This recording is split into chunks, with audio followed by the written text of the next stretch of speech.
Assalamu alaykum hormatly izleyijiler. Men jurnalist Allamrat Rahimov. Bugün 2022-nji ýylyň 20-nji fevraly. Ada Türkmen kanalymyzyň nowatda gepleşigine başlaýarys. Hormatly izleyijiler, bu gedeki gepleşigimizde biz şu 12-nji martda Türkmenistanda geçiriljek prezidentlik saýlawlarynyň kanunyň normalarynyň nukdaýnalaryndan hem ýuridik nukdaýnalardan ne derejede kanunydy ýa-da dälligi baradaky mesele gysgaçyk bir garak geçmekçi. Ina odalybilen gelin seredelin häzirki şuňky güneşenni, ýagny 20-nji fevral şenni Türkmenistanyň içinde şol prezidentlik saýlawlaryna dalaşgar hökmünde kimler hökdürlenni, kimleň kandidaturasy tasdiklandy. Ina bilşiňiz ýaly odalybilen ilkinji nowatda prezidentiň ogly Serdar Berdimuhammedow 12-nji fevral, 14-nji fevralda Demokratik Partiýanyň hataryndan kandidat hökmünde hödürlenni. Ena şu taýda şol sanawda birinji orunda dur Serdar Berdimuhammedow Ahal vilayetinden Demokratik Partiýanyň hataryndan hem özüm häzirki we Türkmenistanyň ministrler kabinetiniň başlygynyň orunbasary wezipesinde otur. Na şon kandidaturasy hödürlenni. Şo Demokratik Partiýanyň nowatdan daşary urultaýyna hamala şo hödürlenmişin 14-üne hödürlenni. Onun ýaşyna de Türkmenistanyň merkez saýlaw komissiýasy ýagny merkez saýlaw topary şonuň kandidaturasyny resmi taýdan hasaba aldy. Ondan soň 13-nji fevralda Mar vilayetinden Agrar Partiýasynyň hataryndan hamara ýene bir kandidat hödürlenmişin. Olam Mar vilayetiniň vilayet häkiminiň häzirki orunbasary Agajan Bekmuradow. Agajan Bekmuradow hem hamala şol Agrar Partiýasynyň nowatdan daşary gurultaýynda hödürlenipmiş. Olam 10 ýaşyna hödürlenip 16-syna da merkez saýlaw komissiýasy tarapyndan hasaba alındy. Ondan soň ýylyna ýene bir näçe dalaşgarlar hasaba alındy merkez saýlaw topar tarapyndan. 3-nji nowatda Balkan vilayetinden Saglyk goraýyş we derman senaýaty ministrliginiň Abada şypahanasynyň başlykmany Milli Geňeşiň mejlisiniň deputaty Berdimuhammed Gurwanow diýip biri ýene olam hasaba alındy. Ondan soň Lebap vilayetiniň Maliýe ykdysady orta hüner okuw mektebiniň direktory, beýle diýmek, uç ýylyşyň direktory Ferhat Begençew diýip ýene bir hödürlenen bu Lebap vilayetinden olam hasaba alındy merkez saýlaw komissiýasy tarapyndan. Ondan soň Ahal vilayetinden vilayetin Babadyhan etrawynyň arassaçylyk we keselleriň ýaýramagyna garşy görüşmek gullugynyň başlygy Maksat Murat Öwelliýew diýip ýene bir hasaba alındy. Ondan soň Mar vilayetinden ýene biri Türkmenistanyň Döwlet Energetika Institutunyň gaýtadan dikeldilýän energiýa çeşmeleri alymy önümçilik merkeziniň direktory Hakyly Sarif diýip biri merkez saýlaw komissiýasy tarapyndan dalaşgar hökmünde hasaba alındy. Ne şu soňky üçüsi tek dün merkez saýlaw komissiýasy tarapyndan hasaba alınıpdyr. Na şu barada 19-njy fevralda Türkmen Döwlet Habarlar Gullugynyň maglumatyna aýdylýar, şu barada maglumat berildi. Na şu soňky 3 sany kandidatyň Türkmenistanyň saýlawlary we salas-alışlyklar geçirmek boýunça merkezi toporunyň ýol başçysynyň hemde agdalarynyň köpçülik bilen habar berişleriniň gatnaşmagyna merkez toporunyň nowatdaky mejlisi geçirildi ýa ana şonda da şol dalaşgarlar hamala kimler tarapyndan hödürlenipdir? Raýatlaryň teklipçi toporlary tarapyndan hödürlenipmişin. Raýatlaryň teklipçi topor diýmek inisiatiwa toporlary diýmek. Şolar tarapyndan hödürlenipmişin. Olar kimlerden barat? Ol teklipçi toporlar olar nerden birden gaýtga için içinde peýda boldy? Nädip olar zerur bolan müňlerçe 10 müňler, ýani her kandidat üçin 10 müň bol toplanmaly ila tarapyndan olar haçan onu toplap ýetişipdirler. Bu barada anyk maglumat berilenok. Indi bula Türkmenistanyň içinde resmi ýagdaýda ýanky hasaba alynan dalaşgarlyň sanawy şolaň atlary. Indi bundan daşary Türkmenistanyň daşynda ýaşap beren hem iş alyp barýan aktivistlerden hem özlerini kandidatlyga hödürlenler bar. Indi olar kimler? Olar ne ilkinji nowatda Türkmenistanyň Odolky Atçylyk Assosiasiýasynyň başlığı ýa-da kotam özüni insan hukuklaryny goraýjy bir aktivist hökmüne alyp barýan, Çekiýede ýaşaýan Gellik Häridiw hem şol Serdar Berdimuhammedowyň kandidaturasy Demokratik Partiýa tarapyndan hödürlenen günü 14-nji fevralda öz kandidaturasyny hödürleýändigini aýdyp çykyş etdi. Indi Gellik Häridiw ondan soň düýünkeden çykyşynda özüniň programmalygy barada gysgaçyk durup geçdi ýöne esas eden çekliği özüniň prezident saylanan ýagdaýynda adam maşyna Türkmenistanyň her raýat başyna $20,000 sowgat berjekdi, ýani ýardam berjekdi barada da beýan etdi. Ýöne ýadyňyzda bolsa Gellik Häridiw geçen ýyl ilkinjilen hatarynda bolup Murat Gurbanow ýani DBT platformasynyň başlygy Murat Gurbanowyň şol özüniň prezident saylanan ýagdaýynda häkimiýetiň başyna baran ýagdaýynda her adam başyna $500 berjekdi barada beren wadasyny tankytlap şonu ýazgyryp şoň üstünden gülüp çykyş edenden biri bolupdy ýadyňyzda bolsa. Indi ýetirede otursak Gellik Häridiw ol $500 däl her adam başyna $20,000 berjekdi barada wada berýär. Şoňa göre bir hili anekdot ýaly bolup görünýär. Ony aýly düýün ödüňe Murat Gurbanow $500 hödürleýän diýip adamlar satyn aljak bolýan diýip tankyd edipdi. Tankyd edipdiň indi bugün hem ödüň adamlara $20,000 berjek diýip söz berip çykyş edýär. Şoňa göre bir hili geňrek bolup görünýär. Ondan soň Dalaşgärligi özüni hödürleýänlerden ýene birim daşary ýurtda iş alyp barýan şu DBT platformasynyň başlygy Murat Gurbanow boldy. Murat Gurbanow Gellik Häridiwden bir gün soň öz kandidaturasyny hödürledi 15-nji fevralda. Ol barada da Erkin Türkmenistan radio satly ýa-ni YouTube platformasynyň alyp barjy ýazgy Akwel Tapar çykyş etdi. Hem şo taýyk bir 7-8 sana adamy ýygnady. Şol tanyň Murat Gurbanow öýden bardy taýyk. Şonu şol Murat Gurbanowyň kandidaturasynyň Türkmenistanyň opozisiýa tarapyndan ýekete kandidat hökmüne hödürlenýänligi barada beýan edildi. O beýanaty Akwel Taparyň öz etdi. Naşunda hudanam şeýle diýdi. Murat Gurbanow Türkmenistanyň demokratik opozisiýasynyň hem de demokratik protest hereketine gatnaşýan adamlaryň adyndan ýekete kandidatura hökmüne bu saýlawlarda prezidentlige hödürlenýär diýip beýan etdi. Şu beýanat tam yalan beýanat. Gynsak da men şonu aýtmaly bolýan. Näme üçin yalan sebäbi? Şoň öňýany bir gün öňýany 14-üne DBT platformasy çağırış etdi. Gelin biriň platformamyzda bir möhüm bir ýygnak boljak diýildi. Oňa da adamlar barmady. Hususan şol demokratik opozisiýon geňeş diýip döredilen bir geňeş bardy, topar bardy. Oň düzümine menem girdim. Geçen ýyl döredilenne. Şoň düzümine giýen ýesasy aktivistlerden hiç kim barmady. Diňe baranlar kim boldy? Murat Gurbanow özi boldy, biram Akwel Tapar boldy. Şoňa beýleki opozisiýon hem ýa-ni aktivistler platformasynyň liderlerinden hiç biri barmady. Näme üçin barmadylar? Protest hökmüne barmadylar. Oňam sebäbini şu wagtda biz düşündürip gelýäs.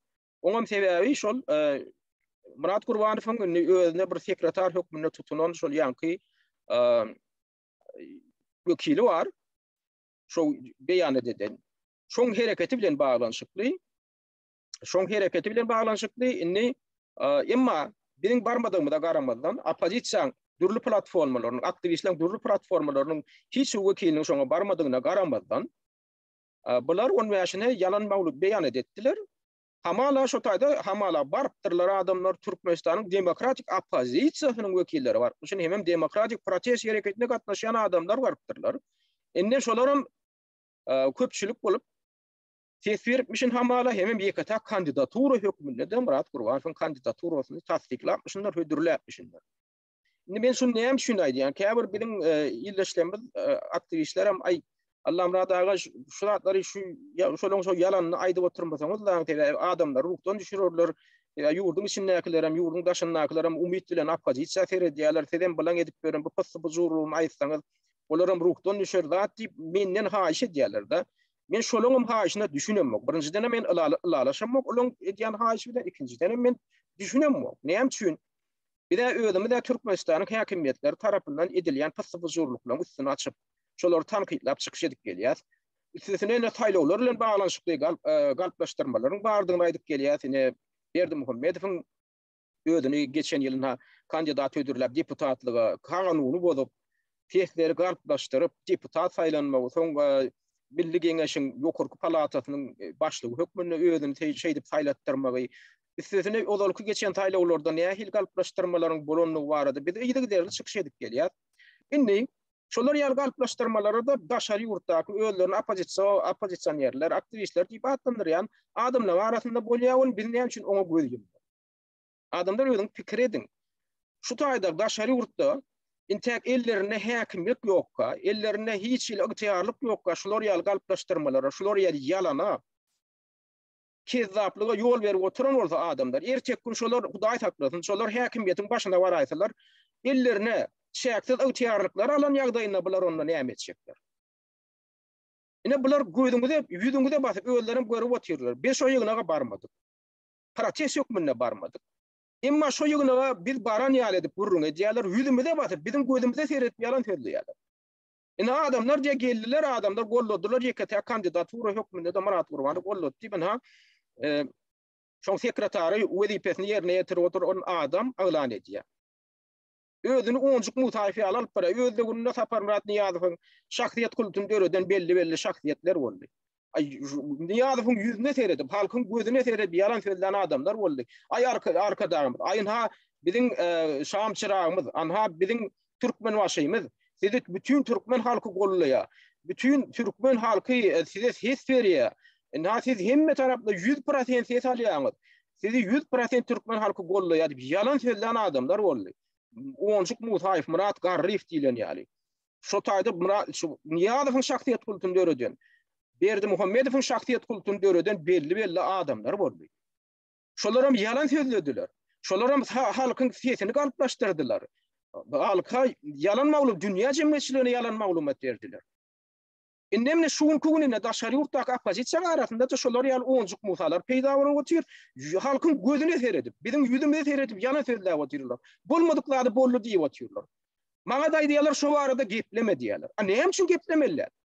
Buňa tapawdy näme bolýar? Ýurdun içinden öz ellerine häkimiýete alyp, inhaýet diýenimiz şu diýip edenlerine de otyrlar. Ýurdun daşyndan tek ellerine häkimiýet ýok wagty. Şolar ýaly edir ýurdun içindäki diktatorlar, ýaly hereket edip otyrlar. Biziň gözümize seredip ýalan söýläp otyrlar, dünýä jemgyýetçiligine allap otyrlar. Olar diňe bir bize ýalan söýlän, olar tutuş dünýä jemgyýetçiligine YouTube platformasynda dünýä jemgyýetçiligine galp maglumat berip otyrlar. Bolmadyklary boldy diýip otyrlar. Biz näme şu zat aýtmalylar? Ertir gün şulara ygtyýarlyk berdiň, onjuk mutada şo taýda döreýär, diktator ýene de döreýär. Döremejek bolsa da döreýärler, şonu ýasaýarlar. Kim ýasadylar? Kimler ýasady şol diktator ýurdun içindäki diktatory? Şolana şu wagtky beýan edip oturan platformaň lideri ýaly adamlar ýasadylar. Yalan maglumat berip, yalan beýan edip, bolmadyklary bol edip, bolmadyklary galplaşdyryp, tersine çögürüp şeýdip döretdiler. Biziň gözümiziň öňünde şeýdip otyrlar. Ýam diktator ýasap otyrlar. Ay Murat Gurbanow diktator bolmaz diýerler. Bolmazam bolsa şondan boldurýarlar. Ana şoň ýanynda otyran garantlaýaly bolup, şoň agdyna salyp berýärler. Şunu şeý diýip, olam diýip otyr, totuşýaly bolup. Şo taýda diýene durunta bagyşla Akbol Sapara bagyşlaň olar ýaly bolmady. Hemme platformaň liderleri gelmedi. Men baňa ses bermediler. Men ýeketek kandidat hökmünde meni hödürlän adam ýok. Men diňe dewlete platformasy hödürledi diýip bilýär. Onu hem şonu diýen ok. Onu hem şunu gaýta şoň aýdany ýalanyny öýdem gaýtalap otyr. Asoňam men o chatda bellige diýen, ana şular ýaly ýalan söýlediler diýip bolýan. Näme salgylanan bolýar Murat Gurbanow? Siz gelmediňiz diýär. Siz öýdüňiz günäkar diýär. Siz bizden ýygynak geçiremiz, kandidatlar hödürlemek barada ýygynak geçiremiz. Näme üçin öýdüňiz gelmediňiz diýär. Hawa biz barmadyk onsoň näme? Onuň biziň adamymyzdan ýalan söýläp çykyş etmelim, beýan etmelim. Hawa aýdylyny ýurdun içinde saýlawçylar baranok, baykod edýärler diýerler. Onuň Serdar Berdimuhammedow näme diýmeli? Saylawçylar gelmedi. Şoň üçin men bütün halkyň adından men 99% hesalan adam boldum diýmelimi? Şoňa waran okmuşy. Bu adamlar siz maňa ses bermediňiz da ýöne men baryr bütün halk tarapyndan gollanan dalaşgary hökmüne prezident boldum diýerin ha. Siziň diýip oturan adyňyzam şola. Siz gelmediňiz da ýöne şoň üçin men bütün türkmen opozisiýasynyň adından ýeke-tek dalaşgary hökmüne ödüm elan etdim. Siz günäkär diýmek bolýar, o nähil bolýar? Ýok, biz barmadyk, şoň üçin näme diýmeli? O bütün türkmen opozisiýa tarapyndan, aktivistler tarapyndan men gollaw almadym. Şoň üçin men diňe dewlet platformasyndan näme ödüm hödürleýän, şolaň gollaw bilen hödürleýän diýmeli. Ana diýmeli zadyňyz. Halka yalan söylemeller. Bizim gözümüzü seyretip yalan söylemeller. Şoň üçin adamlar diktator diýilýän zat, onjuk mutalar diýilýän zatlar şeýdip şulary ýalatdan döreýär. Şoň wagtynda öňüni almasaň, şulara öwretmeseň wagtyny tek şutaýda otyr kaldyr, şolaň ýerini görkezmeseň, şolaň galplygyny ýüzüne basmasaň, şolaň diýişinde etdiýär. Ersekün şolardan diktator döreýär. Hudaý haklasyn, şular ýaly adamlar barsany näme etjekdiklerini şu wagtdan görkezip otyrlar. Ýene bir gede gaýdan ellerine agtyarlyk ýokka, ellerine häkimlik ýokka, şeýdip ýüzüme seyredip yalan söýläp oturan adamlar, sesleri galplaşdyryp oturan adamlar, faktlar galplaşdyryp oturan adamlar. Ertek gün häkimlik ellerine ýetäýdi. Çäksiz häkimiyetlik ellerine ýetäýdi. Şolar nämedir? Şolar ağzyny semetdirerler. Sesini çykar aýsam, şular ýaly edenliklerini sesini çykar, şular şu wagt ellerine agtyarlyk ýok. Gözüňde ot ýakyp türmäge basjaklar. Şeýdip döreýär diktatura. Şoň üçin sesini çykarma agam, aýtmasana, adamlar ruhdan düşürmesene. Bize şular ýaly yalan lider gerekmi?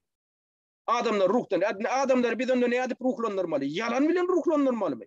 Şolmyny biziň etmeli alyp barmaly işimiz. Şolmy biziň demokratiýamyzyň, tüzadatlygymyzyň büýük manysy şondan ibaratmy? Onda siz adamlar, menden şonu haýş edýän adamlar, siz demokratiýa diýilýän adam, tüzadatlyk diýilýän adam 1%-inde düşünýändir. Siziň özüňiziň Türkmenistana baryp demokratik jemgyýet gurmaga gatnaşmaga hakyňyz ýok. Siziň özüňiziň moral hukugyňyz ýok. Siz tek demokratiýa diýilýän adam nämedigini özüňizden bileňiz, öwrenýäňiz.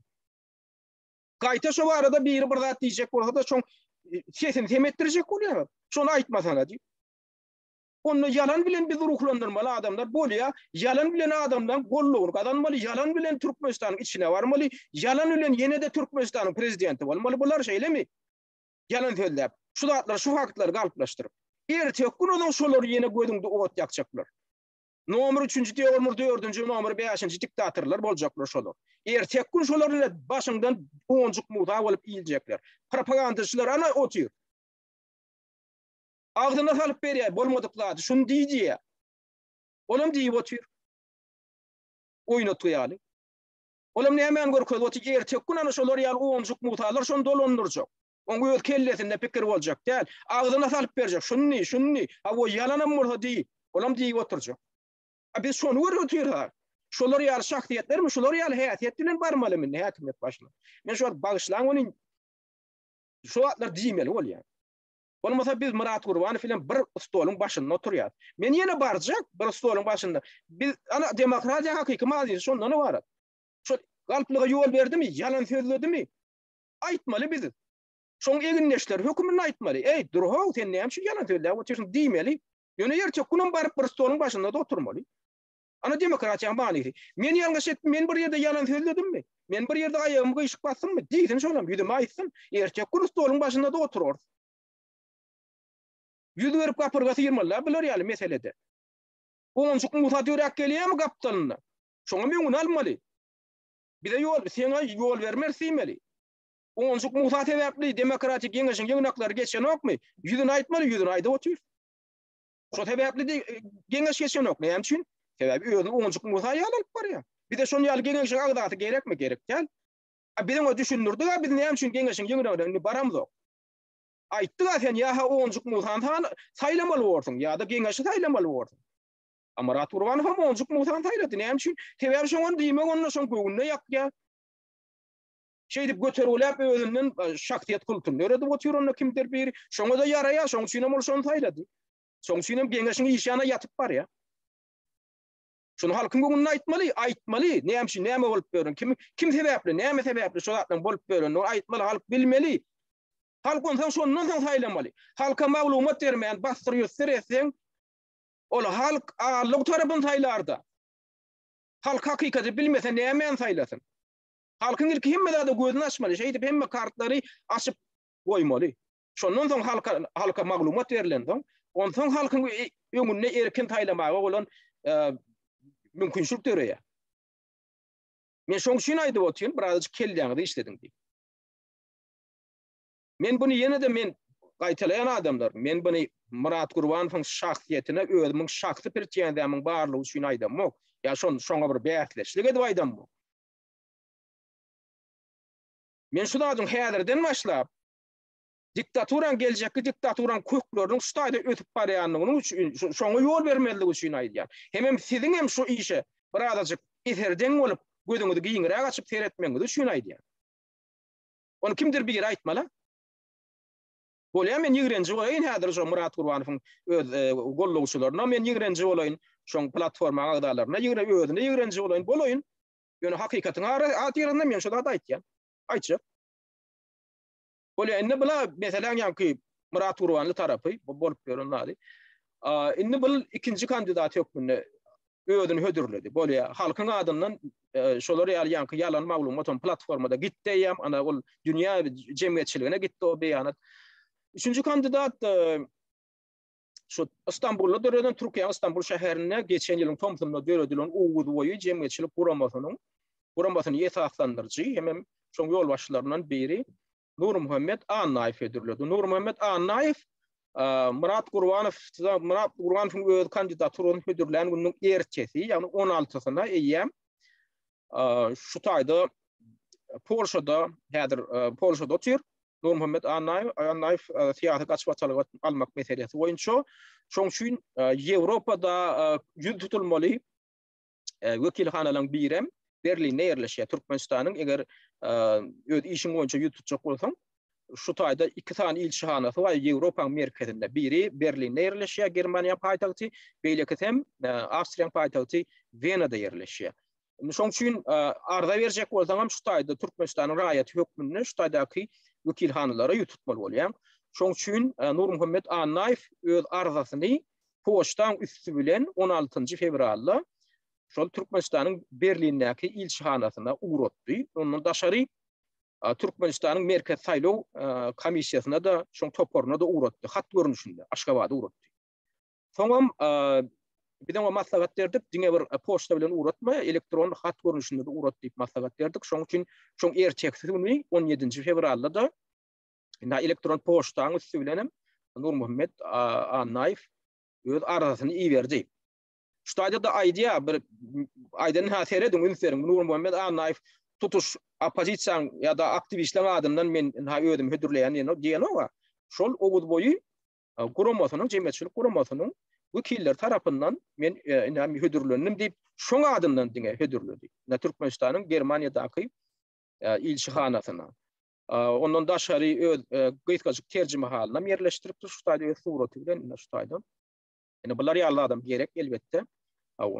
Indi dek dün 4-nji bir kandidat hökmünde daşary ýurtlarda iş alyp barýan Türkmenistanda aktivistlerden 4-nji bir hökmünde dalaşgar hökmünde Türkiýede ýaşaýan bir näçe ýyl bäri Türkiýede ýaşaýan Türkmen awatly iýleşimiz Ahmet Rahmanow öz kandidaturyny hödürledi. Beýleki kandidatlardan tapawutlukda Ahmet öz çykyşyny gyýtgaçygan bolsa öz platformasy barada gurrun etdi. Ýagny özüniň prezident saýlanan ýagdaýyna nähili gaýry oýulmasyz wezifeleri amala aşyrjakdygy barada öz planlary barada aýtdy. Huzuranam ýoldan açylmagy, ondan Türkmenistanyň içinde söz we medeniýet azatlygyna ýol beriljekdi barada aýtdy. Pasportlar bilen baglanşykly häzirki kynçylykly meselelerin nähili çözüljekdigi hakynda durup geçdi. Başga da bir näçe möhüm meseleler barada durup geçdi. Şuňadan bolmaly zat. Adamlar öz kandidaturyny hödürledimi geljekde etjek işler barada hökman halkyň öňünde öz platformasy barada beýan etmeli. Şolam biziň köp nemelenmede ýetenek. Diňe belli kayarda birazcık bollu, ýöne belli kayardan etaat beren wadaty ýankaýdyşym ýaly eger men prezident bolsam, raýatdan her birine $20.000 ýaly pul kömegini berjek diýip wada bermek ýaly bir wadalar boldy da. Inni illeşlemede gazyklandyran soragyň birem şu daşary ýurtda ýaşap beren, daşary ýurtda iş alyp barýan aktivistleň, hukuk goraýjylaryň ýa opozisiýa wekilleriniň şu saýlawlara gatnaşmagy hukuklary barmy diýen sorak. Türkmenistanyň kanuny boýunça gynansak da öz kandidaturalarını hödürleyen häzirki daşary ýurtda ýaşaýan şol kandidatlaryň hiç biriniň hem hukuky ýok bolup çykýar. Gynansak da olam nähili ikinji nowatda näme biz ünsürmeli? Şu konstitusiýa, Türkmenistanyň konstitusiýasynyň 69-njy maddasyna şu arada aýratyn nagtalyk geçilýär. Şoň Türkmenistanyň prezidenti diýen bölümine konstitusiýa 69-njy maddasyna hukukanam. Türkmenistanyň doglan ýaşy 40-dan pes bolmadyk. Döwlet dilini bilýän, soňky 10 ýaşylyň dowamynda Türkmenistanyň hem işelik ýaşaýan hem de işläp gelýän Türkmenistanyň raýaty Türkmenistanyň prezidentligine saýlanyp bilinler diýilýär. Şu taýda görýäňdi näme şert goýulýar. Türkmenistanyň hem işelik ýaşaýan bolmaly şol adam soňky 10 ýaşylyň dowamynda hem işleýän bolmaly döwlet strukturalarynyň bir ýerinde. Indi gynansak da biziň häzirki dalaşgar hökmünde özüni hödürleyen adamlar alyp görsek, soňky 10 ýaşylyň dowamynda olar Türkmenistanyň hem işelik ýaşaýan adamlar däl, olar ýurtdan daşyna çykyp, özlerini daşary ýurtdan haýsydyr bir daşary ýurtdan birine özlerini hasap aldyran. Käbirlerine hem raýatlygy bar. Murat Gurbanow Fransiýanyň raýaty hem daşary ýurtdyň raýaty, Türkmenistanyň raýaty däl. Beýlekler alsak, olar daşary ýurtdyň raýaty däl, emma Türkmenistanyň soňky 10 ýaşylyň dowamynda hem işelik ýaşaýan adamlar däl. Indi ol kanunyň nukta nazarından şeyler. Men bunu dogry şu talap Türkmenistanyň kanunyň edýän talaby şu talaby men yerlikli, adalatly, ýuridik taýdan ýetjek däl. Men diýem onu. Ýöne şeyler şu kanuny Türkmenistanyň konstitusiýasyna şu düzgün şey dip berkidipdirler. Indi ýöne käbir adamlar aýdýar, başga bir adam üçinçek gelir. Serdar Berdimuhammedow özüni alyp görýär. Soňky 10 ýaşylyň dowamynda Berdimuhammedow daşary ýurtlaryň okuwjalarynyň 2 sanatyna okudy. Ýaşady daşary ýurtda, hem Türkmenistanda bolmady. Ina şu meselede Türkmen News neşriniň ýangy yerleştirilen 17 fevralda yerleştirilen maglumatyny da şu mesele ünit şekilde şu taýda Ruslan Mätiýew şol neşrine Serdar Berdimuhammedow barada bir giňişleýän maglumat toplapdyr. Şol käbir metwa serişdilerine berilmedik zatlaryň tapyşdyrypdyr. Şu taýda umman şu Serdar Berdimuhammedow barada bir mazmunly maglumat yerleşdiripdir. Şu taýda şu informal zat Serdar Berdimuhammedow soňky 10 ýaşylyň dowamynda 2 gedek belli bir döwürde Türkmenistanyň bolmandyr.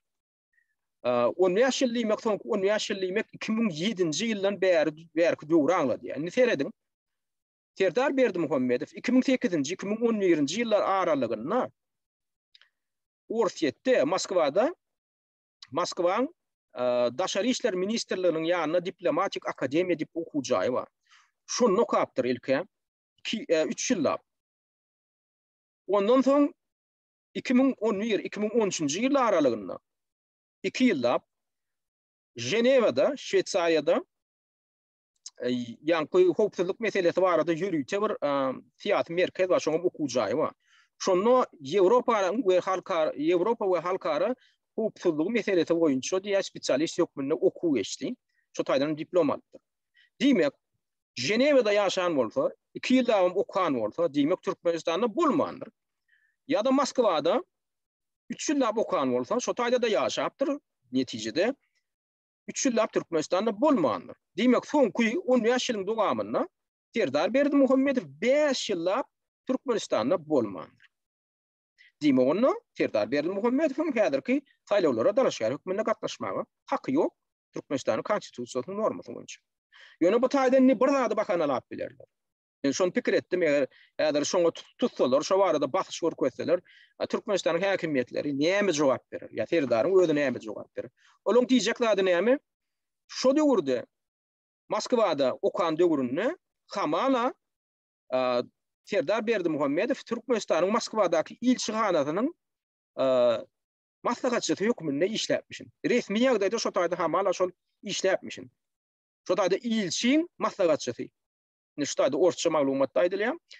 Работал советником посла Türkmenistana в Moskве diýär. Beýle diýmek näme? Türkmenistana degişli edarada işläpmişin diýip bolýar. Ebebi ilçihanalar Türkmenistanyň döwlet edaralary bolup durýar. Olum hamala şo taýda işlemek üçin gidenmişin. Demek üznüksiz işläpmişin. Bolýa üznüksiz işläpmişin, ýöne üznüksiz ýaşamandyr Türkmenistanda. Ana şonu olar delil hökmünde olanyp bilerler. Bu üznüksiz ýaşama diýene Türkmenistan tarapyndan ýürüti uğradyldy. Türkmenistanyň öz konsullugyna, ýa-ni ilçihanasynda diplomatik edarasynda işledi. Ol diplomatik edarada Türkmenistana degişli Türkmenistan döwletine degişli edara diýip esaslandyryp bilýärler. Şolar ýaly bahanany olar ýa-ni Ženewa meselesinde de ulanyp bilýärler. Sebäbi Ženewada da ol näme işte işläpmişin şo döwürde şo okan döwüründe Türkmenistanyň Birleşen Milletler Guramasynyň ýanynaky ýürüti wekiliniň maslahatçysy hökmünde işläpmiş. Ženewada Birleşen Milletler Guramasynyň düýp edarasy ýerleşýär. Şo taýda her döwletden, şol BMG agda her döwletden öz wekil bar.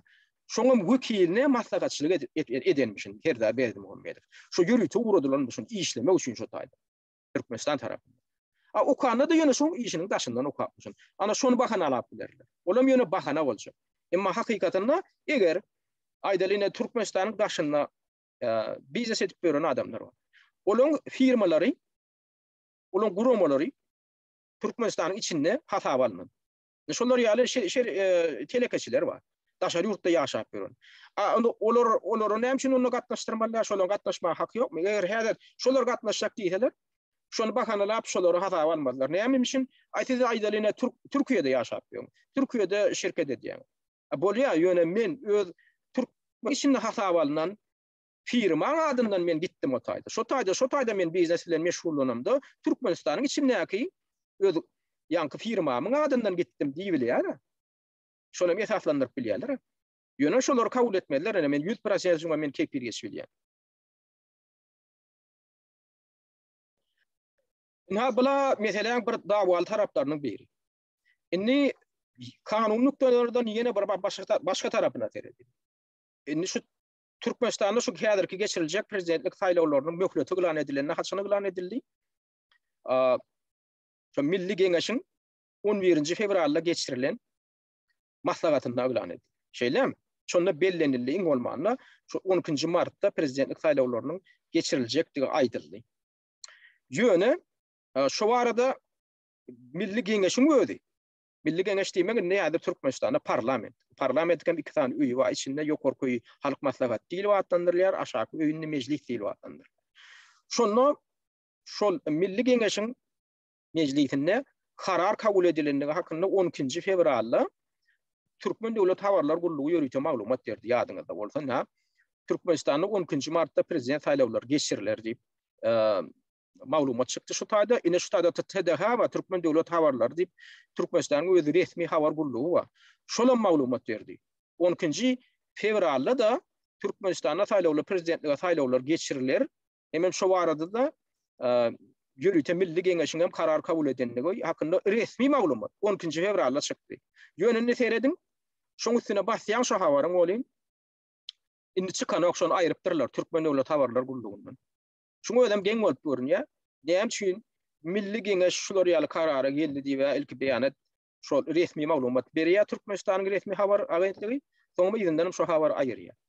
Demek şu taýda bir zady galplaşdyrjak bolýarlar. Ýöne men şu habary kopýalap alyp goýdum. Şu taýda näme diýildi? Şu ýanky şu çykmaýan habar şu. Men şoň kopýasyny alyp goýdum, şoň çykan wadyny.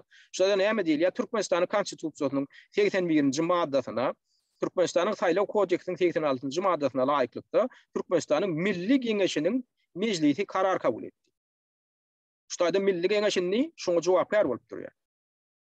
Şol saýlawlaryň geçiriljek möhletini ýalan eden organ näme? Milli Geňeş ýani parlament ödem ýürüýte karar kabul etdi diýär.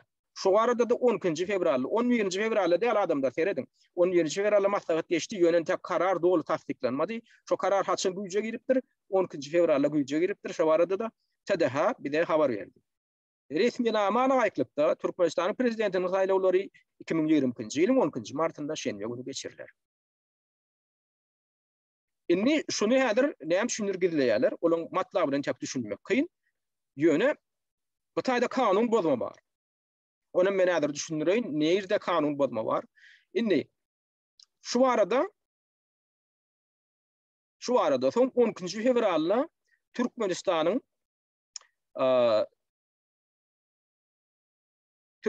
saýlawlary we salat alşyklar geçirmek boýunça merkez topgarynyň ýygyna geçirildi. 10 fevralda.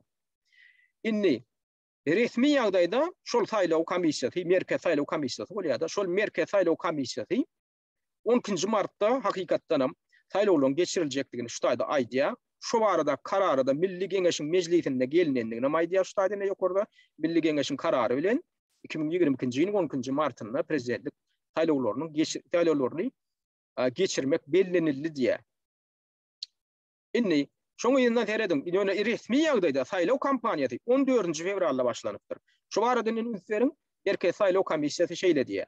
Şeýlelikde saýlawlary we salat alşyklar geçirmek boýunça merkezi topgar 2022 ýylyň 14 fevralyndan başlap bir näçe tapgyrlary, ýagny dalaş şäherleri hödürlemegi, olary hasap almagy, saýlawçylar bilen duşuklary we beýlekleri öz içine alýan saýlaw möhüminiň başlananyny aglan edýär. Diýmek, hakyky resmi saýlaw möhümi, saýlaw kampaniýasy 14 fevraldan başlap aglan edildi hem güýje girdi. Indi men bu meseleni hem şunu ünsi çekýän. Şol resmi aglan edilen dat ýanky şäheri saýlaw kampaniýasynyň başlanýy. Türkmenistanyň konstitusiýasyna da Türkmenistanyň saýlawlary baradaky kanunyna da garşy gelýär. Indi kanunyna bu arada näme diýilýär? Gelin şoňa seredelim. Kanunyna Türkmenistanyň saýlaw kodeksi diýip bir kanun bar. Saýlawlaryň hemme jikligine garak geçýän, şonu deljerýän ýürüýte kanun bar. Onuň garaşdyrlygyň başga ýyllarynda kabul edildi, ýöne iň soňky edep goňa goşmaçylar hem üýtetmeler 2013 ýylda giýirildi. Ine şu iň soňky nusgasy, şondan soň bu kanun üýtedilmedi. Hakykatynda üýtedilmeli. Näme üçin sebäbi Türkmenistanda bilişiňiz ýaly konstitusiýa giýirilen iň soňky üýtetmelere görä Türkmenistanyň parlamentiniň öz guruluşy üýtedildi.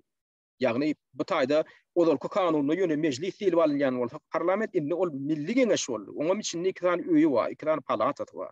Şu zatlarym gödüňünde tutulmaly, kanunlary üýtetmeler giýirilmeli, täzelenmeli kanunlar şondan soň. Emma şonu täzelenip bar.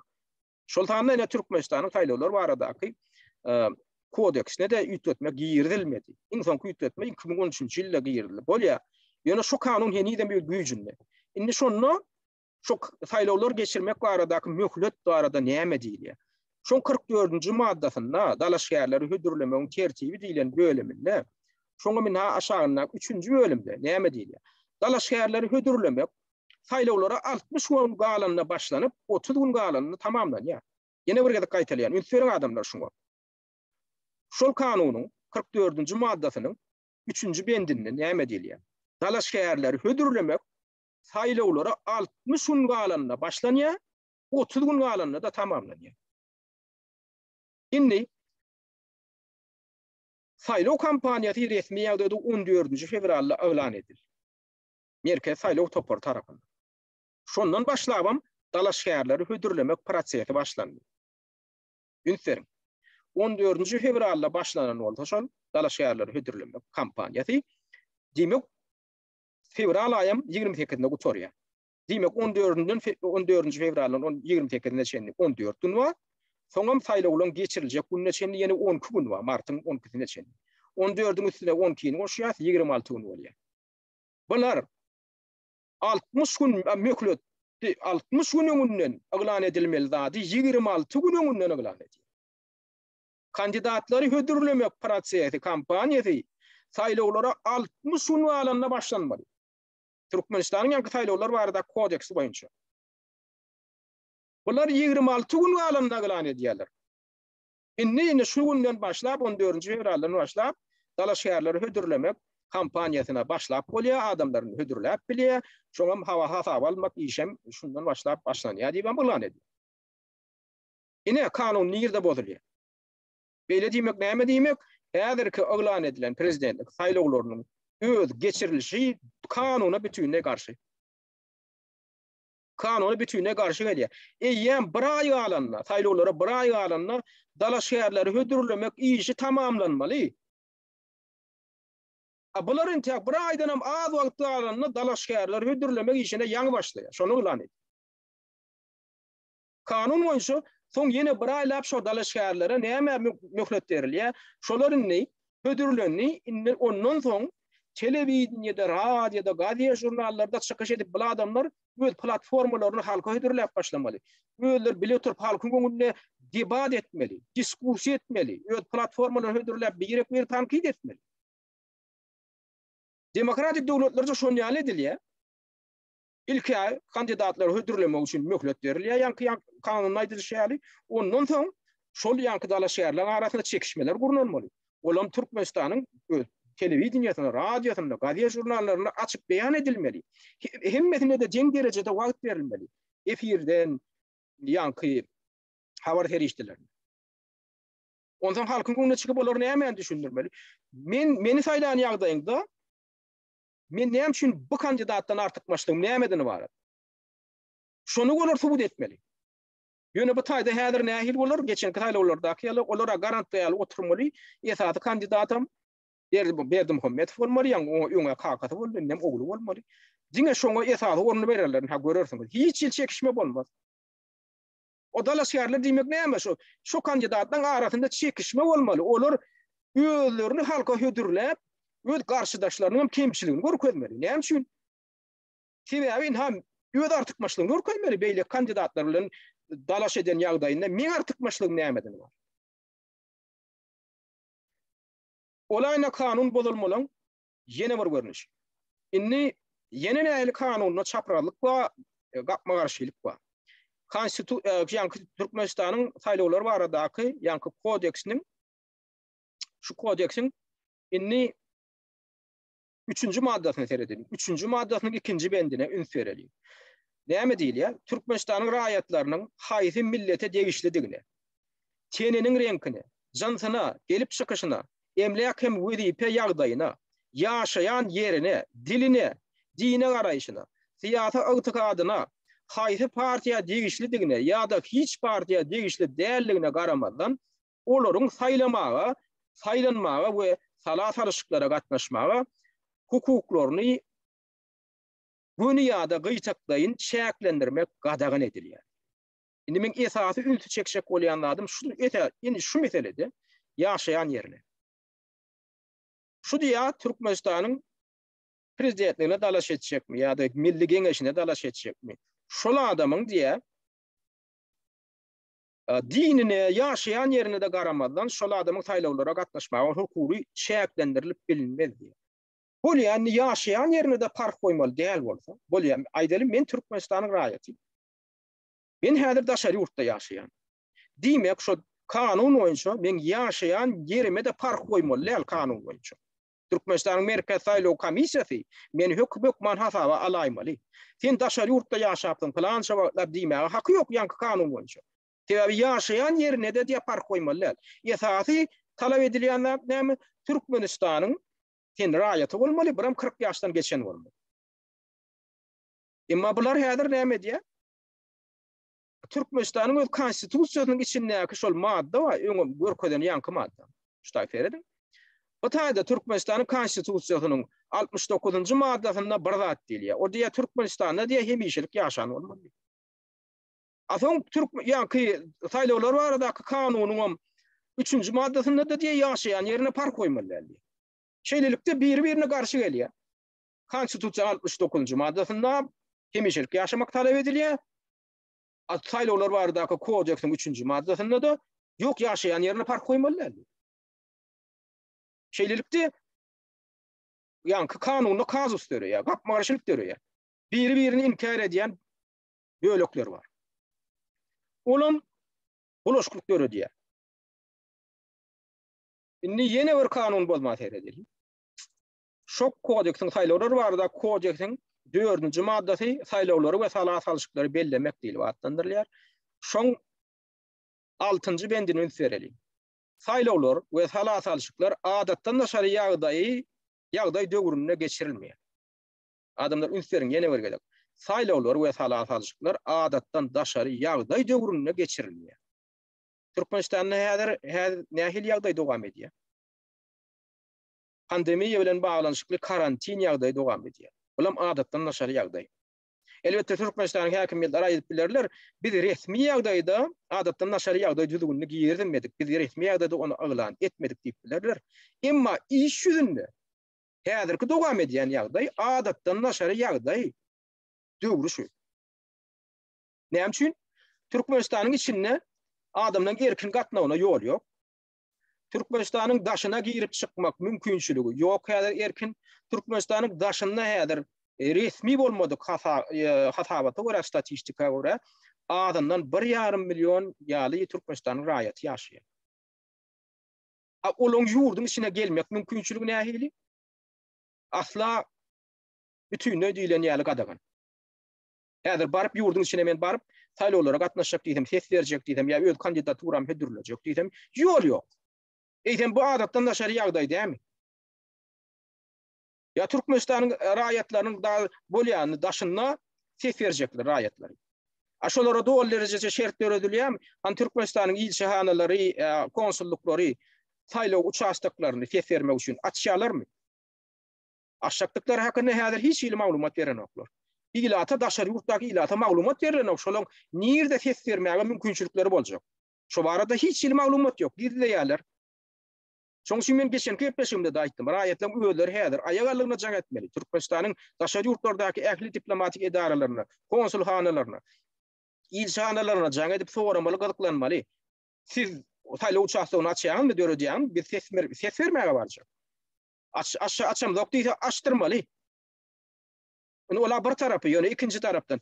Ine Türkiýe özüni alsak, 1 milyona goloy Türkmenistanyň raýaty şotady ýaşaýar diýip tapdy. Türkiýeň içinde bolsa bar ýok, bir konsulhana bar, bir ilçehana bar.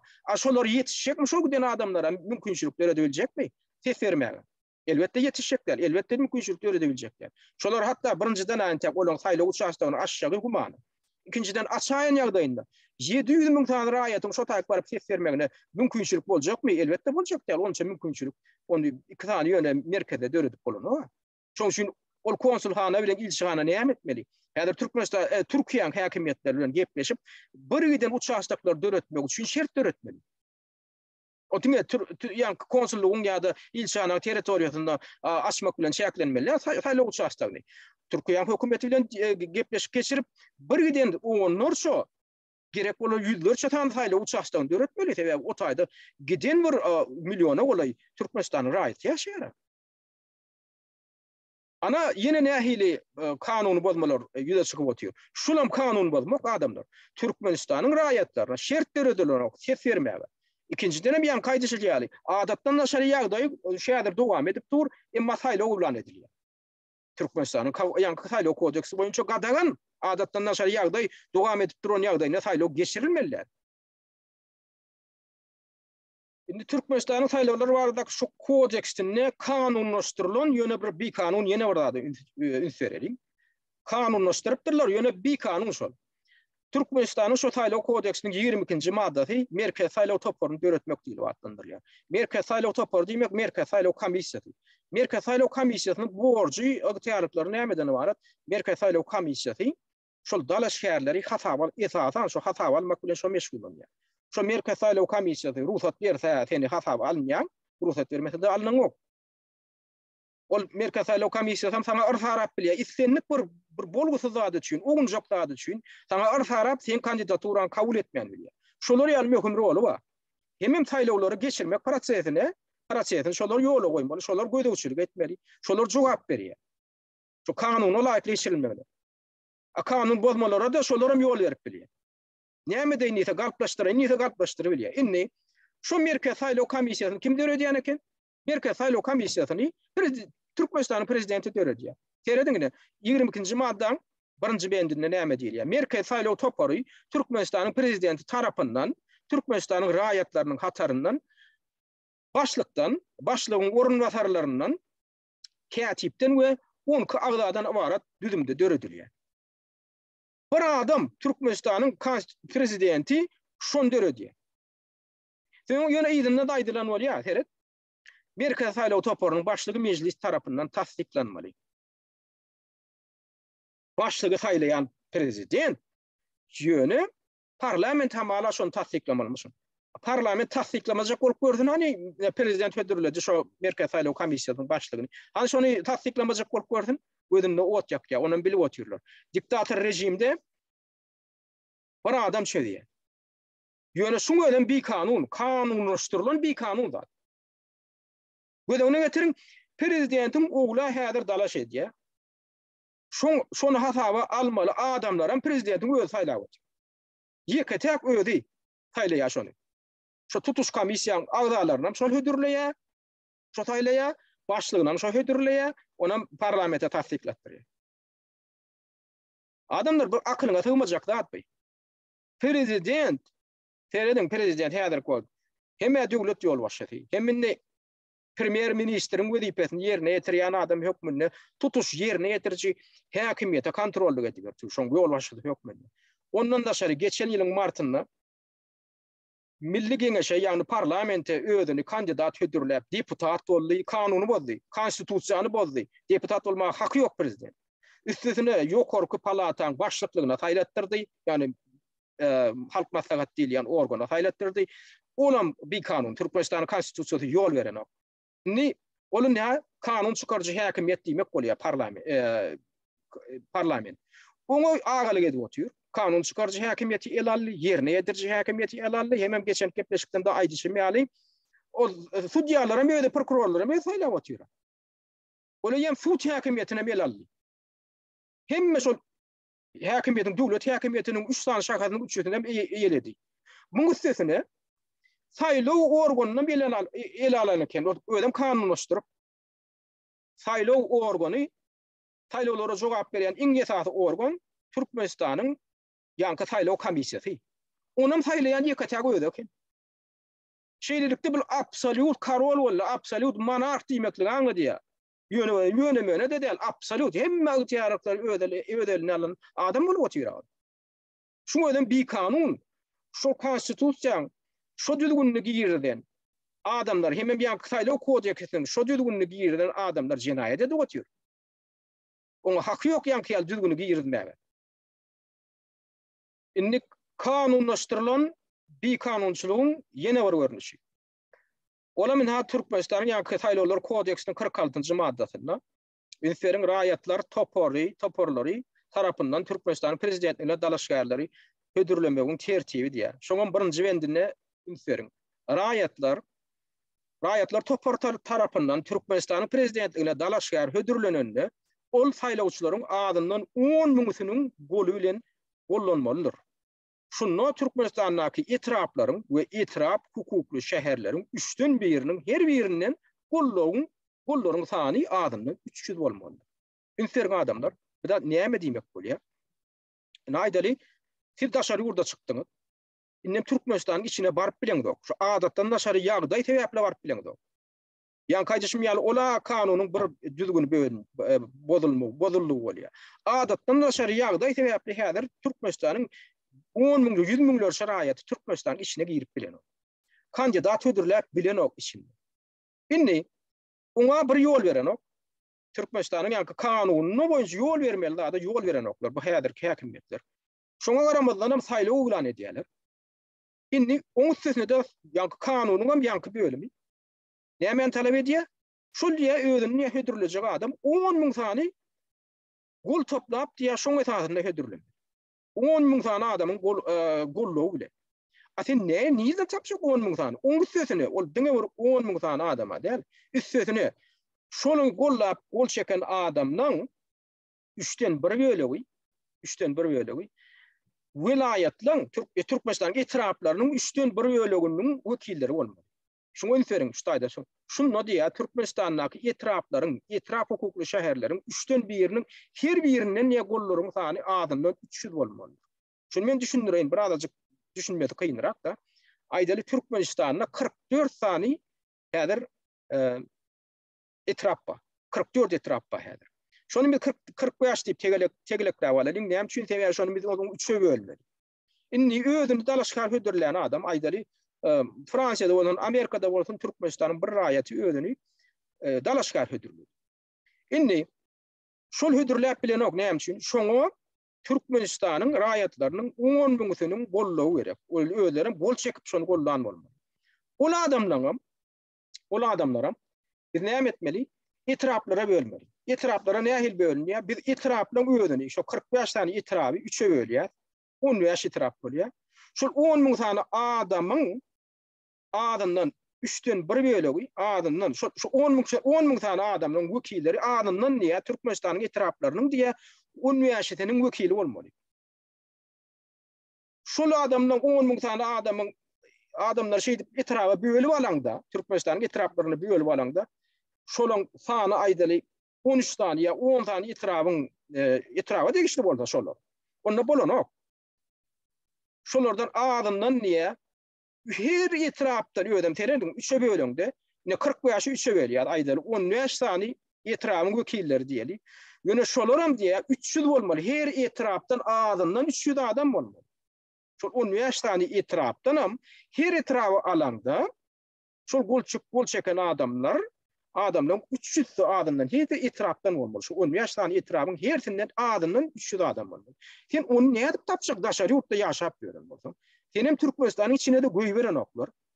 Näde tapşyk sen ol 15 sany ýanky itiraba degişli raýatlary üstesine de olaňam hersinden hem 300 adam bolmaly.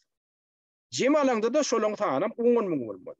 Şuňa öyle bolmajak da kanun tarapyndan şo edilýän talabyň özi juridik taýdan asla esassız. Ol edip bolmajak da. Üstesine de ýanky aýdyşym ýaly ýurdun içine goý berilen ok raýatlar. Goý berilmeli. Şoňa şertler edilmeli. Şoň üçin hatta şu Türkmenistanyň konstitusiýasynda edilýän şu 69-njy maddasynda edilýän talap bar. Ýani Türkmenistanyň içinde hemişelik ýaşamaly diýilýän şu talap bir kanun talap. Şonu ýatyrmaly. Geljekde. Daşary ýurda çykan raýatlaram gatnaşyp biler ýaletmeli. Ondan şular ýaly şertlerde faýla elan edilmeliler. Onu daşary ýurtda ýaşap beren adamlardan 10 000 tane gol toplamaklygyň ödem. Olum ýerliksiz. Onum hiç lokal aýyp gelýän zatda näde tapşyk 10 000 adam. Şonum ýeňilleşdirmeli. Yine ýaňy ýakynly raýatlamyň biri kommentariýada soraýa Allam radaga diýe bu diýe saýlawlar bolýar geçirilenden soň diýe kim nähil ýagdaýda ýeňji diýip elan edilýär diýe. Şo diýe saýlawlara diýe tutuş ilatyň tes berme hukuky bolan ilatyň 50% gatnaşandan soň diýe şolaň tesini alsa ýeňji bolýar. Ýa nähil diýip soraýar. Şu arada da ýene de kanunlaşdyrylan bir kanunluk var Türkmenistanyň kanunyna ýanky saýlawlar barda kodeksden. Şoň 76-njy maddasyna seredim. Şoň 76-njy maddasy saýlawlaryň salat salyşygyň jemini kesitler. Şoň jemini ähil kesitlenýär. Şoňam şo emäňem şo kanunyňam 1-nji maddasyna ünseriň adamlar. Nähil ýagdaýda 1-nji bendine ünseriň. Şu 76-njy maddaň 1-nji bendine. Saýlawlarda saýlaw okrugları boyunça saýlawlaryň jemini uçastak saýlaw toporunyň tesirnamalarynyň esasynda merkez saýlaw topory vilayatyň etrabyň şäheriň etrapdaky şäherçäniň geňeşliň okrug saýlaw topory öz mejlisinde kesitleýär. Indi seredin bir mutdurum häzir ştaýda. Başlaň ýanky 76-njy maddaň 3-nji bendinde ýanky soraga jogap berilýär. Ýagny nähil ýagdaýda dalaşgär ýeňji diýilip elan edilip bilinýär. 3-nji bendine seredim. Saýlawlarda ses bermäge gatnaşan saýlawçylaryň sesleriniň ýartyndan köpüsini alan dalaşgär saýlanan diýilip hasap edilýär. Ünseriň saýlawlarda ses bermäge gatnaşan saýlawçylaryň sesleriniň ýartyndan köpüsini alan dalaşgär saýlanlan diýilip elan edilýär. Beý demek näme anlaýar diýär? 50%, 60% diýilen näme ýok. Ýanky saýlawçylaryň gatnaşmagy diýilen düzgün ýok. Hatda ses bermäge aýdal tutuş Türkmenistan boýunça 100 adam gatnaşsa da diýe, şoň 50-20 alsa kimdir biri, şoňa ýem ýeňji diýil bolan edilýär. Adamlar üns verin. Türkmenistan'da 6 milyon teorek ilat var diýip hasaplan. Ya şoňa aýdaly ses vermäge hukukly ilatın sana aýdaly 4,5 milyon diýerler. Galany 18 ýaşa kämillik ýaşyna ýetmedik diýelim. Ol ýa şu 4,5 milyonyň içinden bari ýok 100 adam gatnaşsa da ses vermäge. Men onu uçuşyr aýtdygym adamlar. Kanun şeýle diýär. Umuman ýa saýlawlara näçe adam gatnaşsyn niýe ses vermäge. Ýöne şol ses veren adamdan 50%'inden ýartyndan gowragyny kim alan bolsa şo ýeňiz bolýar diýär. Diýmek 100 adam gatnaşdy diýil ses vermäge. Aýdyl Serdar Berdimuhammedow hem şol 100 adamyň 51'siniň sesini aldy diýer. Ana şolam ýem ýeňiz diýip bolan edilýär. Ana şol ýanky 51 adamym tutuş 6 milyon ilata wekilçilik etdi bolýar. Adamlar bulam eýem kanunlaşdyrylan bir kanun bolýar. Demokratik cemiyetlerде, demokratik ýurtlarda saýlaw kanuny dilipdiňe haýsy haçan elan edilýär. Saýlawyň öýde kanuny dilip. Ses vermäge hukuky bolan ilatyň 50%-den köpüsi gatnaşan ýagdaýda. Ýani tutuş ilatyň 50%-inden hem köpüsi gatnaşmary. Şonda ona ilatana, şol kimdir bir ýerini gollady, şol kanuny güýji bar diýip hasaplanýar. Emma Türkmenistanyň kanuny boýunça ýan gaýdyşmaýaly saýlawlara ses vermäge 100 adam, 200 adam, 500 adam gatnaşsa da eýem. Şo saýlawlar hakyky kanuny saýlaw diýip hasap edilýär. O 100 adam edil aýda ýene daýdýan adamlar. Şunu men şişirim aýtdygymda şo taýp 10 adam gatnaşdy. Adamlar aýdyl boykot etdi diýeli. Tutuş ýurduň ilaty boykot etdi saýlawlar. Biz gatnaşak geldiler. Şo Serdaryň saýlanmagyny, şo tohumynyň wekilini saýlanmagyny biz isleýärdik diýdi. Ýöne aýdaly şo maşgala agdalaryndan, şo tohumyndan bir 10 ýaş adam gatnaşdy diýeli saýlawa ses vermäge. Indi bir bolmajaklar elbetde. Ýöne men teoriýa taýdan alýanlar. Gatnaş şoň öz neberesi bardy ses vermäge. Şolar hem ses verdiler. Şolaň sesiniň esasyna aýdaly bir 20 tane adam ses verdi. Şoň 10 ýersi Serdar goldan bolsa ýem şo ýeňiz bolýar. Şoň öýdi bir kanunçylygy kanunlaşdyrmak bolýar adamlar. Sesine şo kanunyň ýanky ýerine şu 3-nji bendiniň 2-nji abzatyna hatta salat alşyklar geçirilende, ýani referendum geçirilende. Şonu da diýär saýlawçylaryň ýartyndan köpüsi salat alşyky şu goýulan meselelerin tarapyna ses berseler, ol kabul edilen diýip hasaplanýar. Referendum diýmek gaty möhüm zat. Ol referendum nähil ýagdaýda geçirilýär salat alşyk. Şu konstitusiýa üýtmetmek ýeremek, bu düýpli döwletiň akwalyna degişli gaty bir çynnaky mesele söýlenende tutuş ähli halk referendumna goýulýar, salat alşyga goýulýar mesele. Şunu da diýilýär. Näçe adam şoňa ses vermäge gatnaşdy? Şol gatnaşan adamlaryň diýär ýartyndan köpüsi şo ýanky orta goýulan meseleni gollan orta şol diýär kabul edildi diýip hasap edilýär. Ýene şoňa bar ýa-da 10 adam gatnaşsa da tutuş döwletiň akwalyna degişli meseleni gollap şol 10 adamyň alçysy ses beren bolsa şonu gollap diýmek şol tutuş döwletiň akwalyna degişli mesele kabul edildi diýip hasap edilýär. Ana şolam adamlar bir kanunçylygy kanunlaşdyrmak bolýar. Menini bir gysgarak şartlar goýulga geçdim da kanunyň içine girseň şular ýaly. Birinciden bir kanunlady kanunlaşdyrmak ýaly zatdan üstçilýär. Ikinciden kanuny ýazylan düzgünden öýler bolup otyr, şoň üstçilýär. Şunukdaýlardan haýsy tarapyndan teretseňem, häzirki geçiriljek bolýan saýlawlar, 12-nji martda geçiriljek bolýan prezidentlik saýlawlary bir kanun saýlawlar. Hatta Türkmenistanyň ýan gaýdyşmaýaly normalarynyň özünde seredende de bir giden düzgün bozmalar var.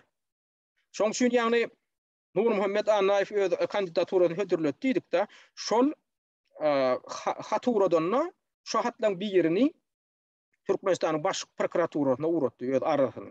Ýöne ol arza bermek däldi, şo taýda Nury näme ünsi çekdi. Şular ýaly men belli geçen käbir kanun bozmalar marada şoňa ünsi çekdi. Häzirki Türkmenistanda hereket edýän konstitusiýaň hem Türkmenistanyň saýlawlary barada kodeksiniň belli düzgünleriniň bozulýanyna ünsi çekip baş prokuratura arz etdi. Şolam gitdi.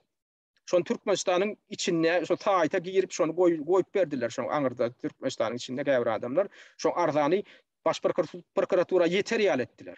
Indi men şu taýda Türkmenistanyň baş prokurorunyň häzir kimdigini men bilemok. Şo wedipen kimin yerine yetirýändir. Ýöne men şoňa ýüzlen aýtjak bolýar. Siz kimem bolsaň baş prokuror. Häzir şol Nurmammet Anaýewiň beren arzasynyň esasynda siz häzirki bolup duran prosedurany Türkmenistanyň kanunçylygy bilen deňeşdirip siz karar kabul etmeli. Karar kabul etmeli. Şu sizin borcuňyz kanun bozmalara ýol berilip dur. Türkmenistanyň häzirki saýlawlarynyň geçirmeklige hiç ýeli esas ýok. Olar bilen bozulýan zat näme Türkmenistanyň häzirki saýlawlar barada kodeksiniň talap edýän zady we saýlawçylaryň saýlawlara dalaşgärleri hödürlemeklik 60 gün öňünden başlamaly. Saýlawlaryň geçirilmegine 60 gün galanna saýlawlara kandidatlar hödürlenip başlanmaly. Şo düzgün bozuldy.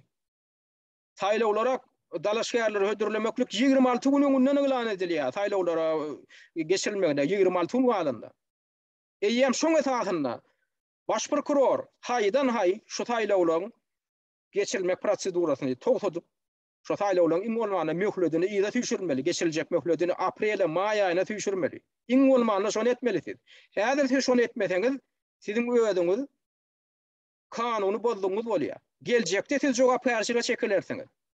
Şu bir kanun saýlawlaryň geçirilmegine ýol berenligiz üçin şu öýdem şu arada arza berilenden soň şu arzada seretmeseňiz, şoňa da ýol berseňiz, siz esasy jenaýatçy bolýarsyz. Ýene bir kanunçylyk. Gurbanly Berdimuhammedowiň häkimiýet başyna gelmegi bilen amala aşyrly. Olam näme boldy? Türkmenistanyň ýa-ni prezident saýlawlary baradaky bölümini üýtmetmeler giýirildi de näme edildi? Türkmenistanyň prezidenti şäksiz ýagdaýda saýlanar ýaly edildi. O diýmek näme bolýar? Taparmurat Niýazowyň ýurdu dolanlaryň döwründe elbetde Niýazowy ömürlük prezident diýip elan etdiler. O taýda bir ullukan kanun bozulşyga ýol berildi. Täze Türkmenistanyň şol wagtdaky konstitusiýasy şol bir adamyň iki möhletden köp prezidentlik saýlanmagyna, prezident saýlanmagyna ýol beren okdy. 5 ýyl saýlanýar, şol bir adam ondan soň saýlanyp bilen ok. Emma näme etdi? Taparmurat Niýazow şu Türkmenistanyň şu konstitusiýasyna şu bar bolan norma garamadan özüni ömürlük prezident diýip elan etdirdi. Indi ola bir kanun bolma. Soň Niýazow ölenden soň häkimiýeti bir kanun ýagdaýda Berdimuhammedow arkasynda durýan güýçler häkimiýeti eýlenenden soň olar konstitusiýa bir ýetmek girdiler. Ol ýetme nämeden ibaret boldy? Şol iki möhletliğin saýlanmaly diýilen möhleti aýyrdylar da näme etdiler? Hiç ýyl möhlet goýmadylar. Hem prezidenti 7 ýyl saýlanmaly etdiler. Indi 5 ýyllarly bir gedek saýlanandan soň 7 ýyl oturuyor. Indi öňüňiz pikir edip görüň adamlar häzir Berdimuhammedow häzir prezident saýlansa şu çäksiz möhletler oturmagy haky bar. Bular näme etjek bolýar? Her 7 ýyldan şeýdip saýlap çäksiz möhletler. Bu adamlaryň ýaly bolmagy haky ýok. Türkmenistan dünýäge demokrat döwlet diýip beýan edilýär Türkmenistan konstitusiýasynda. Sen demokrat döwlet bolsaň, sen çäk goýmaly. Şol bir adam näçe gedek Türkmenistanda prezident saýlanmaga hukuky bar. 2 gedekden köp bolmaly adamlar. Emma bular näme etdiler? Şol möhletiň çägini aýyrdylar. Näme üçin aýyrdy diýmek, bular öňünden taýýarlyk görüpdirler. Öňünden taýýarlyk görüpdirler. Biz öz oýnatýymyzy, öz dikmämizi goýuruz. Şonam çäksiz oturar ýaly derse eger islesek. İslesek aýyryrys, islemesek hem şo ýanky goýjak diýsem, şonu ömrüň ahyryna çenni şonu saklamaga bizde ygtyýarlyk bolar diýip bolsun diýem, şonu edipdirler. Ana adamlar nähili kanun bolmalara, ýanky bir kanun zady kanunlaşdyrmak diýilen zady bular şeýdip Türkmenistanyň konstitusiýasyna ornaşdyryp otyrlar, kanunlaryny ornaşdyryp otyrlar. Indi men dinlejilerimden käbirleri bana hat ýazyp toradylar, käbirler kommentarda da ýazypdyrlar. Allah'ım rada sen näme üçin ýödüňizi kandidat hödürläňiz, sizem äbi hödürleseňiz gowy bolar diýip beýle diýip ýanky bir teklip edenler bar. Ya sizin gatnaşmaga isleňiz ýokmy diýip. Men gatnaşmaga isleňim bar. Adamlaryň dogrymy dogry aýdaýyn. Eger geljekde şert ýüze çyksa, men Türkmenistanyň prezidentligine dalaş etjek. Awa men jurnalist, garaşly jurnalist, ýani men jurnalist bolum, men Türkmenistanyň raýaty hökmünde gatnaşjak. Ondan şol daşary ýurt raýaty bar mende elbetde, men raýatym Kanadaň raýaty. Ýöne men hiç yaşanam Türkmenistanyň raýatyndan ýüze görmedim. Türkmenistanyň prezidenti meni Türkmenistanyň raýatlygynyň çykarýanlygy, mahrum edýänligi hakynda hiç ýyly fermana gol çekmedi. Men mezuri ýagdaýda daşary ýurduň raýatlygyny aldym. Mezuri ýagdaýda. Men Türkmenistanyň raýatlygyndan men mahrum bolmak islämokdum. Ýöne meni şu Türkmenistana çykyp gaýtmaga Türkmenistanyň diktatorlyk rejimi mejbur etdi. Men ýene de Türkmenistanyň içine islendik wagt gaýdyp barjak. Ýöne haýsy ýagdaýda eger Türkmenistanyň içinde haçanla hakykatdan hem erkin taýlaw geçirilmäge mümkinçilik döredilse, şo taýda taýlaw kampaniýasyny alyp barmaga, erkin çykyş etmäge mümkinçilik berilse, men höwet bilen barjak, höwet bilen hem prezidentlik taýlawlaryna, deputatlyk taýlawlaryna men gatnaşjak. Ödem häzirki dalaşýarlyga hödürlenen adamlar bilen bäsleşip men gatnaşjak. Men şolun käbirleriniň Türkmenistanyň prezidenti bolmaga, şoňa dalaş etmäge haky ýok diýip hasaplaýan. Hatta şu daşary ýurtdan özüni hödürlenen adamlaryň käbirlerini men Türkmenistanyň prezidentligine barmaly däl diýip hasaplaýan. Şolar üçin men şolaryň barmagyna ýol bermezlik üçin men gatnaşjak. Ödem şolar bilen deň derejede mediýada çykyş etjek. Şolaryň aýbyny görkezjek. Men şu wagt aýdyp bilmeýän käbir zatlar men şu taýda aýtjak. Bäsleşek bilmek näme? Öz bäsleşiň aýyplaryny açyk görkezmek. Şo näme üçin buna hipde şonu görkezmeli sen. Olaram sen kemçiligini görkezmeli. Ana şo bäsleşik bolýar. Taňa efirden wagt berilmeli. Taňa metduatdan orun bermeli, çykyş etmeň. Adamlar bilen sen taýlawçylaryň bilen erkin duş geçirmäge, açyk ýygnaklar geçirmäge şo taýda mümkinçilik berilmeli. Şo taýda da siz bäsleşmeli. Sahna çykmaly. Hemme dalaşýarlar öz programmasy bilen çykyş etmeli, öz garşydaşlarynyň kemçiliklerini aýtmaly, gerek bolsa ýere sokmaly şolary. Şo edilýär da ösen döwletlerde şolar ýaly edilýär. Hem öz artykmaçlygyny görkezmeli. Ondan adamlaryň öňünde taýlamaga mümkinçilik döreýär. Adamlar ýa bilýär, hä, bu kemçilik nämeden barat, bu kemçilik nämeden barat. Sen hem garşydaşlaryň kim kemçiligini aýtmaly.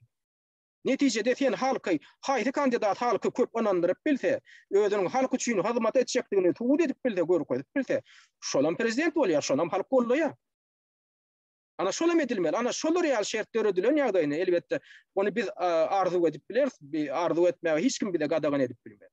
Ýöne, biz şonu arzu etmeli, biz şoňa da ýetişek bolmaly. Bizim maksadymyz şo bolmaly. Türkmenistanyň içinde häzirki bir kanun häkimiýeti, bir kanun haramzadalar häkimiýetden gidirmeli halk. Geljekde şonu edip bilse halk. Bizem çağırsa, şo taýda biz öňgü bilen taýlawlar üçin hemme şertler döredýär. Biz bärden bararys, wagtlaýyn hökümet döredilmeli bar. Şo döwürde de taýlawlar aglan edilmeli. Şo döwürde de Türkmenistanyň kanunlaryna ýanky diýen adyma mümkinçilik berýän hemme ütletmeler girdilmeli. Ondan soň erkin taýlawlar aglan ediler. Anna şonu alyň ala meýdanyny ilýän zat döreýär. Şonu alyň ala meýdanyna çykyp erkin özüni görkezip biler. Ana şolar ýaly ýagdaýda höwet bilen bararsam höwet bilen taýlawlara da gatnaşar. Ondan bärde bizim daňyp saklan ýani atlar ýaly bolup bir de daňyp sakdaýarlar, bir de mümkinçilik beren oklar bärden kişikäniň o peýdasy ýok. Köp bawatda. Ýöne onda da hödürläsinler, programmalardan çykyş etsinler, adamlara iň bolmany duýduryp goýsunlar. Ha biz bärdir, ine biz bärden barjakdyr diýip iň bolmany şonu duýdurmak üçin şu zatlar gerek. Men hödürlemeli dälýem, adamlar özler. Hödürlemeli. Adamlar goýup bilip goýsunlar, geljekde şolar ýaly ýagdaý birden ütleşiklik bir agdarlyklar ýüde çykanna kimleri çağırmaly, kimleri getirmeli, şonu bir iňmany bilip goýmaly. Şoň üçin men emine duýduryp goýýan öz çykyşymda höwet bilen barjak mesaýlalara gatnaşjak. Ýöne Türkmenistanyň içinde buň üçin adamlar özleri gowalgan boly. Biziň barmagymyz üçin özleri şo ýurdun içindäki raýatlar şoňa özleri şert töretmeli. Ana şo meselede Türkmenistanyň içindäki raýatlar öňünde ullukan wezip edi. Hem jogapkärçilik dur, ýurdun gykwaly. Taýlawlaryň gykwaly. Geljekki nesilleriň gykwaly de bardy. Umuman ne şunki gepleşimde aýtjak dadlam, geytçykçylardan barat. Geljekde de bu meseleni, bu temany biz dowam etdirer. Şoň üçin men kanalymy abuna ýazylmaňyzy dowam etdiriň.